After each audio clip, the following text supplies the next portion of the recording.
Hey guys, today I'm down here at the barn, and this is what we used to call the saddle room. This part here was generally an area to sit and talk around the fire. We used to burn wood in here in this old Ashley stove, but since we've re-sided, we took out all the pipe and the venting, which that stove is it's about to fall apart on the inside anyway, so it's pretty much scrap. And we got these old gas heaters down here. Of course, I had to take out the gas line when I did the siding, so there's where it would connect right there, and you got one runs this heater and then one goes back here in the back. So today it's cold and windy. I'm going to get out here and try to get this gas line reestablished. Well, I don't want to have to go through these planks and that side. So what I'm going to do is I'm going to try to pick a place on this side and on this side of where it connects and come up the wall and try to go between the planks. We'll see how that works. Guys, first thing I did is I found the old piece of line, and it was really way too long for what it should have been. It was half of it was buried and, got covered up in dirt and all that, and it's old. So what I did is I found some new copper, or some newer copper, never been used. Been hanging in the shop for a long time. And it was the right size, so I cut the end off. Took this nut off of it. I got to take the nut off the other end. And I've got my flaring tool. And this is probably going to be 1/2 inch copper.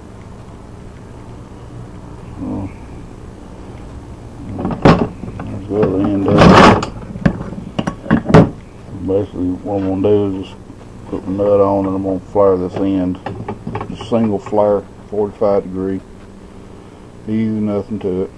And then I'm going to take a small drill bit. I'm going to try to get between those planks down there and drill a hole where I can see where I need to go. And then from the outside, I'm going to take, find it.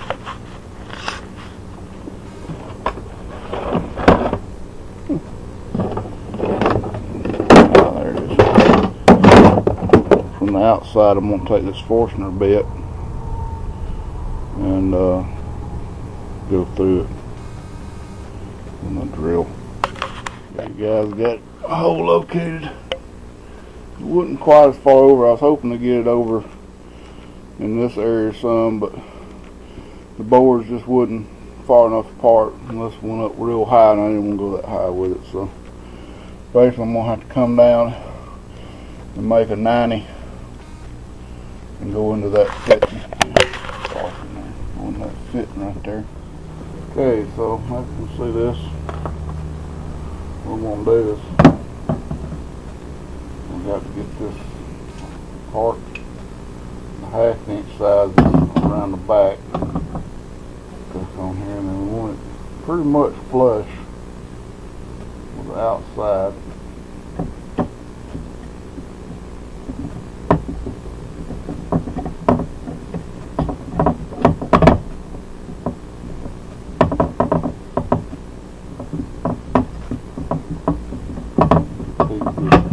Good and snug where that thing won't slide out.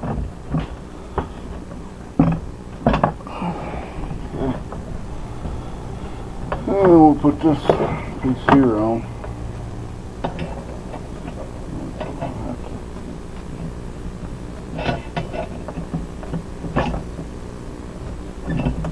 Loosen this up.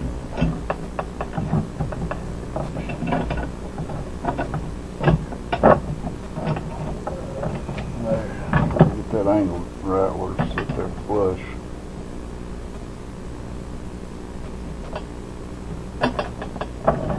Copper's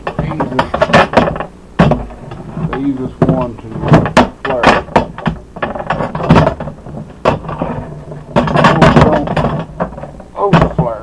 want it.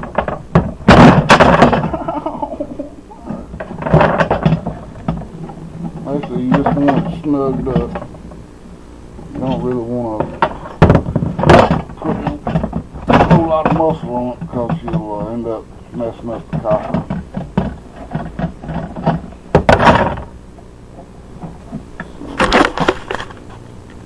Where you end up, you can tell maybe with a flare. This camera ain't gonna shit for focusing. Anyway, yep. I'll slide this down, and when that attaches in there, it'll make a pretty good seal, hopefully. Anyway, got to get this bent in a 90 now. Now figure out how far out I need to bend it. It's going to have to be bent by hand because my tubing bender only goes to 3/8. And then we'll straighten the rest of it out and go right out the hole with it. Okay guys, got this side connected. I hope I didn't crimp it too hard right there. It's pretty good to crimp. It's kind of hard to bend. And of course when I was bending it down, the other side was also hitting the ground, so it definitely would have been helpful to have two people here. Well, we got to go on the outside now and get it hooked up. Okay, so we're outside now. It's kind of windy, so you can see my pipe was way long. And right here is where I covered up the connector to keep the bugs out of it.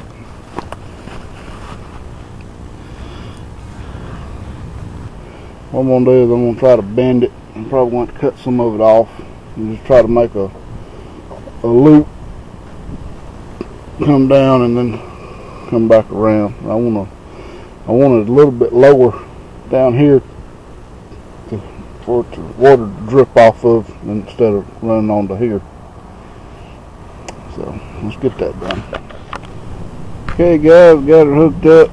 I almost made a rookie mistake. I was just about ready to start flaring her, and I remembered I hadn't put my nut on there, so I had to go get it, and I never got it off that old pipe.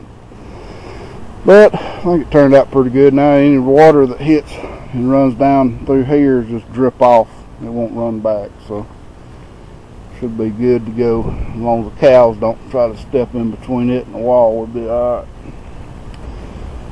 I did smell some gas when I took this apart, so apparently the valve at the house was leaking by a little bit, but it ain't real bad.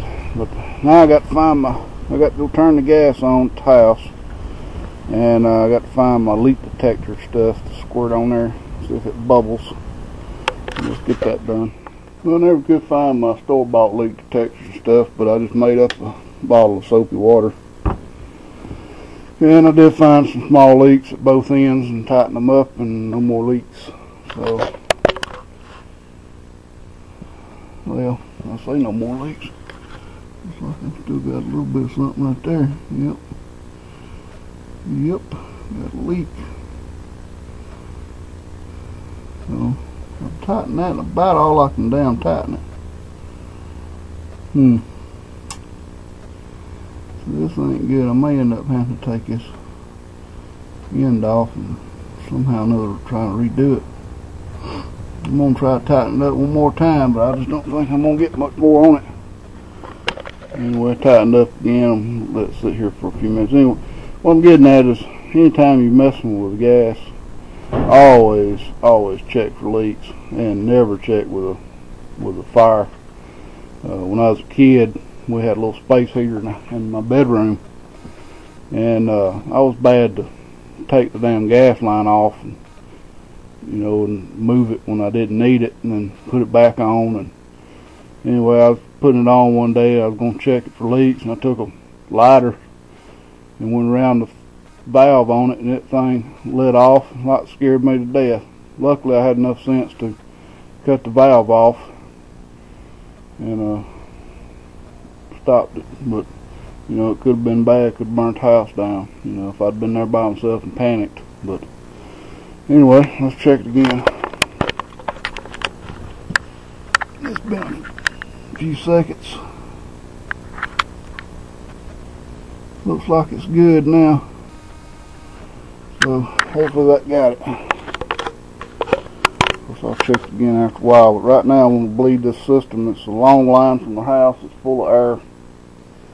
I'm going to turn this valve on and try to get this heater lit. A lot of air. Well, after about 4 or 5 more matches, since I turned the camera off, I finally got her lit. And let it burn. Try to get all that air out of the line. This is a very, very old heater. I don't know where my granddad got this heater. I have no idea who made it. Well, I guess I could look on the side right here.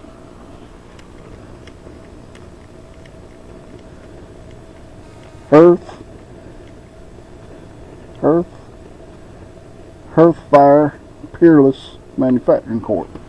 Hearthfire. F-Y-R-E. I think. Anyway, it's a good heater. It puts out a lot of heat. And of course, once these things here get to glowing, it really throws some heat out. But I wouldn't have this thing in a house for nothing in the world, it being open like it is. But down here at the farm, it does a damn good job. And of course, it takes a lot of heat to heat everything. That's the reason we had this wood heater, and I want to get a new one. But the next one, I want to put through the ceiling instead of through the side, because I never did like going through the side. We used to have a pot belly down here, or that was the hole for the pot belly right there. As you can tell, it got hot. Damn near burnt the thing down. So you have to be real careful with these wood around these heaters. Of course, probably didn't even have double wall back in. Probably just had single wall. But anyway, I remember that pot belly as a kid. So that was 35 years ago or something like that. And we had it, and then we've had this thing in here forever. It's Ashley. I got a better one at the house at my grandmother's. It's in a lot better condition. This thing here's had a lot of wood burned through it. Well, anyway, guys, she's warming up, and appreciate you watching. Hope this helps somebody.